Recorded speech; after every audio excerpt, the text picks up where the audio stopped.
Hello friends, स्वागत है आपका सॉल्व सेट। मैं राहुल आप लोग को बहुत बहुत स्वागत करता हूं। दोस्तों आज हम फिर आपके लिए आए हैं जो 1000 की हम आप सीरीज चला रहे थे जियोग्राफी का, उसका पार्ट 4 लाए हैं दोस्तों। और इसमें हम पूरे नदी संबंधित क्वेश्चन को देखेंगे और बेसिक देखेंगे दोस्तों। और आप 1, 2, 3 भाग को नहीं देखे दोस्तों, जाइए हमारे प्ले लिस्ट में जियोग्राफी भारत का भूगोल का नाम का बना है, आप उसमें जाकर वीडियो को देखिए और बहुत ही इंपॉर्टेंट क्वेश्चन कराए गए हैं। और इसमें आज हम जानेंगे टॉप 40 क्वेश्चन जो फुल डिटेल में हम पूरा देखेंगे। उससे पहले वीडियो शुरू करने से पहले दोस्तों, आज सब्सक्राइब नहीं किया हमारे चैनल को सब्सक्राइब कर लीजिए, लाइक भी कर देना और दोस्तों के साथ शेयर कर देना। और लास्ट में आपको लिए होमवर्क के लिए एक क्वेश्चन रखे हैं जो आप कमेंट भी कर देना। और चलिए वीडियो को शुरू करते हैं दोस्तों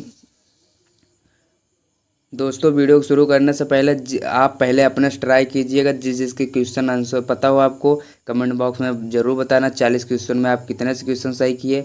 चलिए हम वीडियो को शुरू करते हैं। आज का हमारा पहला क्वेश्चन है, निम्नलिखित में से किस नदी का उद्गम स्थल भारत से नहीं होता है। बताइए दोस्तों, निम्नलिखित में से किस नदी का उद्गम भारत से नहीं होता है। बताइए दोस्तों, किसका नहीं होता है? सतलज का नहीं होता है। चलिए दोस्तों, क्वेश्चन नंबर 2 हम देखते हैं, गोदावरी नदी कहाँ से होकर बहती है। बताइए दोस्तों, गोदावरी नदी कहाँ से होकर बहती है। तो कहाँ, इसका ऑप्शन कौन सही होगा? सी वाला, महाराष्ट्र, कर्नाटक, उड़ीसा व आंध्र प्रदेश से बहती है। 8 राज्य से होकर बहती है दोस्तों। चलिए अगला क्वेश्चन देखते हैं, निम्नलिखित नदियों में से किसको दक्षिण भारत की गंगा कही जाती है। बताइए दोस्तों, किसको दक्षिण भारत की गंगा कही जाती है। तो इसका राइट आंसर क्या होगा? कावेरी को। देखो इसमें एक क्वेश्चन आपको कन्फ्यूजन हो सकता है, दक्षिण भारत की गंगा कही जाती है कावेरी को, और दक्षिण की गंगा किसे कही जाती है? गोदावरी को। किसको कहते हैं? गोदावरी की। दक्षिण भारत की गंगा कावेरी को, दक्षिण की गंगा किसको कही जाती है? इसको कही जाती है गोदावरी कही जाती है। चलिए दोस्तों अगला क्वेश्चन देखते हैं,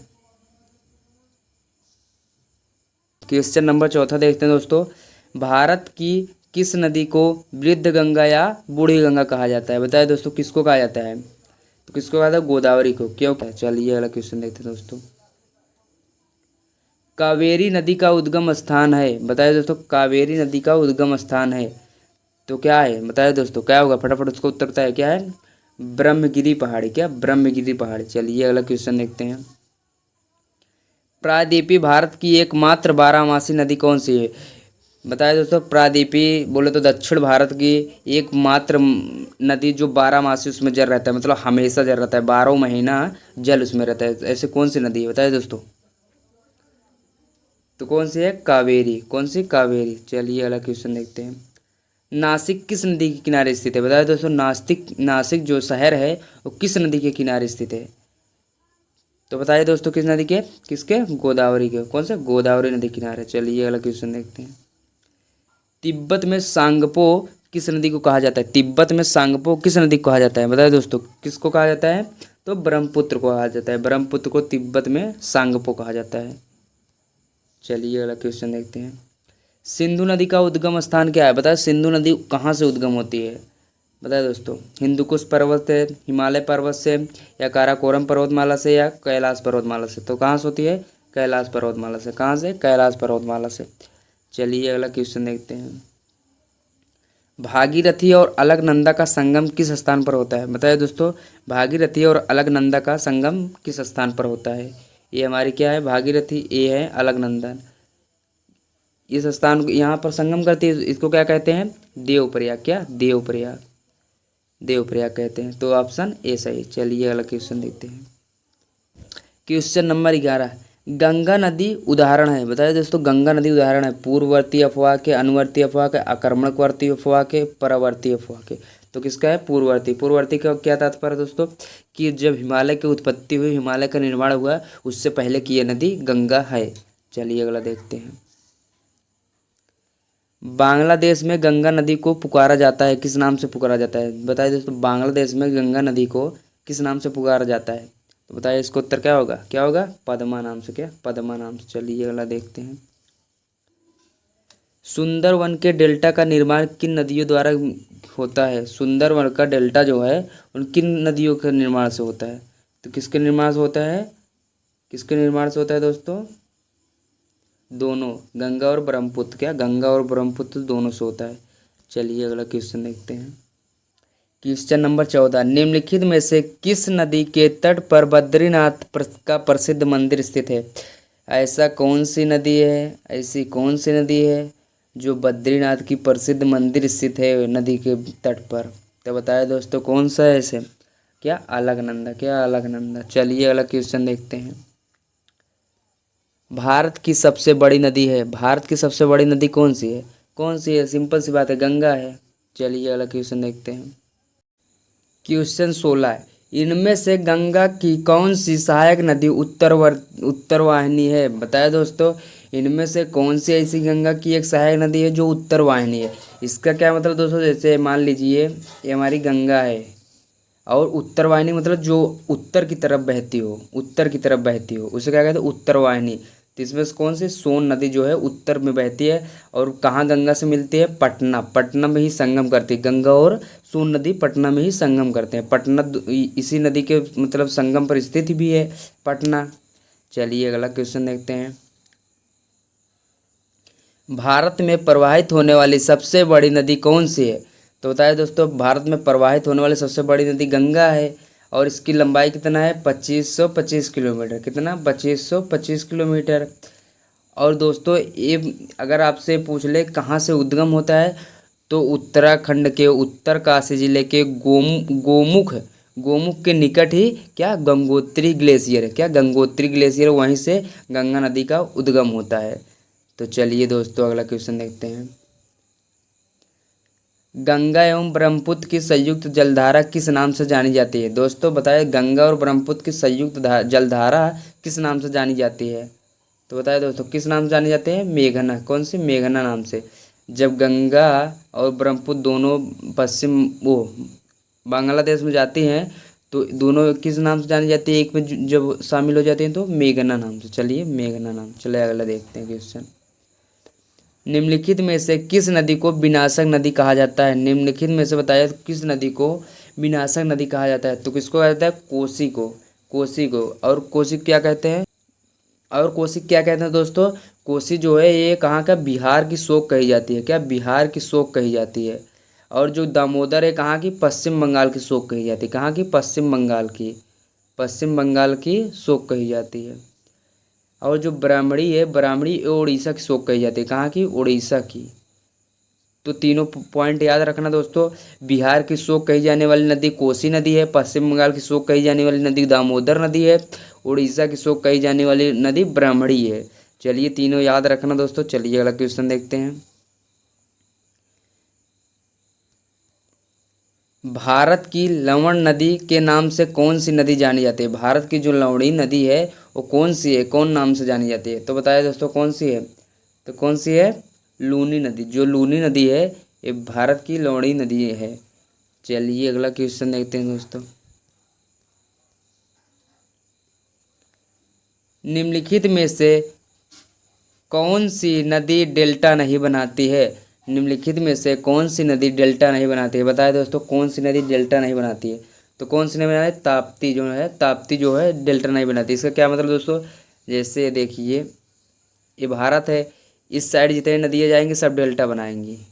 इस साइड जो नदियाँ जाएंगी इधर जो अरब सागर में गिरेंगी ये जोरनद मुख बनाए, क्या जोरनद एक्स्यूरी बनाएंगे, क्या एक्स्यूरी। और इस साइड जो नदियाँ होंगी ये डेल्टा बनाएंगे, डेल्टाई क्षेत्र यहाँ पर सब डेल्टा बनाएंगी। तो ताप्ती जो है ये हमारी अरब सागर में जाती है, तो क्या ये डेल्टा बनाएगी नहीं। तो इसका ऑप्शन कौन सा होगा, डी वाला। चलिए अगला क्वेश्चन देखते हैं।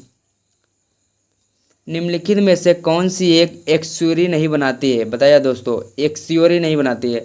फिर वही आ गया, अब ये पूछ रहा है इस साइड, जो इस साइड नहीं, इस साइड गिरने वाली हैं सभी इस साइड नहीं जाती। कौन सी नहीं बनाती है, तो कौन सी नहीं बनाती है, महानदी। महानदी यहाँ इस साइड जाती है बंगाल की खाड़ी में। महानदी कहाँ जाती है, बंगाल की खाड़ी में गिरती है। और ये सब मांडवी और तप्ती और जो नर्मदा है सब कहाँ गिरती हैं, अरब सागर में। तो एक्स्यूरी नहीं बनाती है कौन सी, महानदी। तो इसका ऑप्शन क्या होता है, महानदी। चलिए अगला क्वेश्चन देखते हैं। क्षिप्रा नदी निम्न में से किसकी सहायक नदी है। क्षिप्रा नदी निम्न में से किसकी सहायक नदी है। तो किसकी है, चंबल की है, चंबल की। और क्षिप्रा के तट पर एक प्रमुख शहर बसा है, कौन सा, उज्जैन। कौन सा, उज्जैन। उज्जैन शहर जो है वो क्षिप्रा नदी के किनारे है। चलिए अगला क्वेश्चन देखते हैं। निम्नलिखित में से कौन सी नदी मध्य प्रदेश के अमरकंटक से निकलती है? बताए दोस्तों, कौन सी नदी जो अमरकंटक से निकलती है मध्य प्रदेश के? तो सभी निकलती हैं, सभी वहीं से निकलती है अमरकंटक से। नर्मदा, सोन, जोहिला सब वहीं से निकलती हैं। चलिए अगला क्वेश्चन देखते हैं। वैनगंगा तथा पैनगंगा किसकी सहायक नदी है? बताया दोस्तों, वैनगंगा और पैनगंगा किसकी सहायक नदी है? कंफ्यूज मत हो जाना, गंगा की नहीं है, गोदावरी की दोनों सहायक नदी है। कहाँ की है? गोदावरी की। दोनों नदियाँ किसकी है? गोदावरी की सहायक नदी है। चलिए अगला क्वेश्चन देखते हैं दोस्तों। Question number 26। भारत की सबसे लंबी नदी जिसका उद्गम एवं मुहाना दोनों ही भारतीय क्षेत्र में स्थित हो? बताया दोस्तों, ऐसे कौन सी नदी है जो भारत में ही उसका उद्गम हो और भारत में ही समाप्ति हो? भारत में ही उद्गम हो और भारत में ही समाप्ति हो, बाहर ना जाए। तो ऐसी कौन सी नदी है? गोदावरी। कौन सी है? गोदावरी। वैसे पूछे तो गंगा है, लेकिन अगर ऐसा पूछ रहा है गंगा तो बाहर बांग्लादेश में चली जाती है। तो ये गोदावरी जो है ये भारत में ही रहती है। गोदावरी का उद्गम कहाँ है दोस्तों? कहाँ है? महाराष्ट्र के त्र्यंबक नामक पहाड़ी पर, महाराष्ट्र के त्र्यंबक नामक पहाड़ी पर इसका उद्गम होता है। और इसकी लंबाई कितना है दोस्तों? 1465 किलोमीटर। कितना? 1465 किलोमीटर लंबाई इसकी। 1465 किलोमीटर। उद्गम स्थल है महाराष्ट्र के त्र्यंबक नामक पहाड़ी पर। और ये ऐसी नदी है जो उद्गम भी भारत में होती है और समाप्त भी भारत में होती है और भारत की सबसे बड़ी नदी इस मायने में है। चलिए दोस्तों अगला क्वेश्चन देखते हैं। कावेरी जल विवाद किन दो राज्यों के बीच है? बताए, कावेरी जल विवाद किन दो राज्यों के बीच है? तो कर्नाटक और तमिलनाडु। कावेरी जल विवाद कर्नाटक और तमिलनाडु में। चलिए अगला क्वेश्चन देखते हैं। अगला क्वेश्चन है, विश्व का सबसे बड़ा डेल्टा निर्मित होता है? बताइए दोस्तों, विश्व का सबसे बड़ा डेल्टा निर्मित होता है तो कहाँ होता है? गंगा और ब्रह्मपुत्र के द्वारा। कहाँ? गंगा और ब्रह्मपुत्र के द्वारा। चलिए अगला क्वेश्चन देखते हैं। बांग्लादेश में होता है ना दोस्तों। चलिए अगला क्वेश्चन देखते हैं। भारत और नेपाल के मध्य कौन सी नदी सीमा रेखा बनाती है? भारत और नेपाल के बीच में कौन सी नदी सीमा रेखा बनाती है? तो कौन सी? काली नदी। कौन सी? काली। काली नदी का और क्या कहते हैं? महाकाल। क्या? महाकाल। और क्या कहते हैं इसको? शारदा। क्या? शारदा। और एक नाम इसका है, और इसका क्या नाम है दोस्तों? क्या? काली गंगा। क्या? काली गंगा। तो काली नदी को क्या क्या कहते हैं? महाकाल भी कहते हैं, शारदा भी कहते हैं, काली गंगा भी कहते हैं। याद रखना दोस्तों। चलिए अगला क्वेश्चन देखते हैं। निम्न में से कौन सी सिंधु नदी की सहायक नदी नहीं है? बताया, निम्न में से कौन सी सिंधु नदी की सहायक नदी है? बताया दोस्तों, कौन सी है? तो इसका आंसर क्या होता है? सभी। झेलम भी है, रावी भी है, चिनाब भी है, ब्यास भी है, सतलज भी है, सब है। क्या है इसका आंसर? क्या होगा? सभी। चलिए अगला क्वेश्चन देखते हैं। भारत की सबसे ऊंचा बांध टिहरी बांध किस नदी पर बनाया गया है? भारत का जो सबसे ऊंचा बांध है वो टिहरी बांध, वो किस नदी पर बनाया गया है? तो किस पे? भागीरथी पर। किस पे? भागीरथी पर। चलिए अगला क्वेश्चन देखते हैं। जम्मू कश्मीर की राजधानी श्रीनगर किस नदी के तट पर स्थित है? बताया दोस्तों, जम्मू कश्मीर की राजधानी श्रीनगर जो है वो किस नदी के तट पर स्थित है? तो किस पर? झेलम नदी के तट पर। क्या? झेलम नदी के तट पर। चलिए अगला क्वेश्चन देखते हैं। निम्नलिखित में से कौन सा शहर गंगा नदी के तट पर स्थित नहीं है? कौन सा शहर गंगा नदी के तट पर स्थित नहीं है? तो कौन सा है? दिल्ली। दिल्ली किस नदी के तट पर है? तो यमुना। यमुना नदी के बगल में क्या है? दिल्ली है। चलिए अगला क्वेश्चन देखते हैं। कोपली जिसकी सहायक नदी है? बताया दोस्तों, कोपली जिसकी सहायक नदी है, किसकी सहायक नदी है कोपली? तो किसकी है? किसकी है? ब्रह्मपुत्र की। कोपली जो है ब्रह्मपुत्र की सहायक नदी। चलिए अगला देखते हैं। निम्नलिखित में से वह कौन सी नदी है जिसका उद्गम भारतीय राज्य क्षेत्र में नहीं होता है? निम्नलिखित में से बताइए वह कौन सी नदी है जिसका उद्गम जो है वो भारतीय राज्य में नहीं होता है? तो कौन सी है? घग्गर नदी। क्या? घाघरा नदी। कौन सी? घाघरा नदी। घाघरा नदी। चलिए अगला क्वेश्चन देखते हैं दोस्तों। दामोदर नदी मिलती है, दामोदर नदी मिलती निकलती है। Question number 36। दामोदर नदी निकलती है, कहाँ से निकलती है? तो कहाँ से निकलती है? नागपुर पठार से। क्या? नागपुर पठार। चलिए अगला क्वेश्चन देखते हैं। भारत में सबसे ऊंची ज्वारी भित्ति वाली नदी कौन सी है? बताइए दोस्तों, ज्वारी भित्ति वाली नदी कौन सी है भारत की सबसे ऊंची? तो कौन सी है? हुगली। कौन सी? हुगली। चलिए अगला क्वेश्चन देखते हैं। हगरी किसकी सहायक नदी है? हगरी किसकी सहायक नदी है? बताया दोस्तों, भीमा, गोदावरी, कावेरी या तुंगभद्रा? तो किसकी? तुंगभद्रा की है। तुंगभद्रा की है। चलिए अगला क्वेश्चन देखते हैं। निम्नलिखित में से कौन सी नदी यमुना से मिलती है? निम्नलिखित में से कौन सी नदी यमुना से नहीं मिलती है? क्वेश्चन नंबर 39 बताइए। निम्नलिखित में से कौन सी नदी यमुना नदी से नहीं मिलती है? कौन सी नदी है जो यमुना नदी से नहीं मिलती है? तो किससे? सोन जो है यमुना से नहीं, गंगा से मिलती है, बाकी सब यमुना से मिलती है। तीनों कहाँ? यमुना से मिलती हैं। चलिए अगला क्वेश्चन देखते हैं दोस्तों। आज का हमारा लास्ट क्वेश्चन है, इसका आप उत्तर देना। प्रयागराज किस नदी के संगम पर स्थित है? गंगा यमुना, गंगा सोन, गंगा अलकनंदा, गंगा भागीरथी? तो इसका उत्तर आप कमेंट में देना। चलिए हमारा क्वेश्चन आज यहाँ समाप्त हो गया, एंड हो गया दोस्तों। तो दोस्तों बताना कि आपको क्लास कैसी लगी, और अच्छी लगी हो तो आप लाइक करिए, कमेंट करिए और दोस्तों के साथ शेयर करिए। चलिए मिलते हैं तब से पार्ट 5वें पर। तब तक के लिए जय हिंद।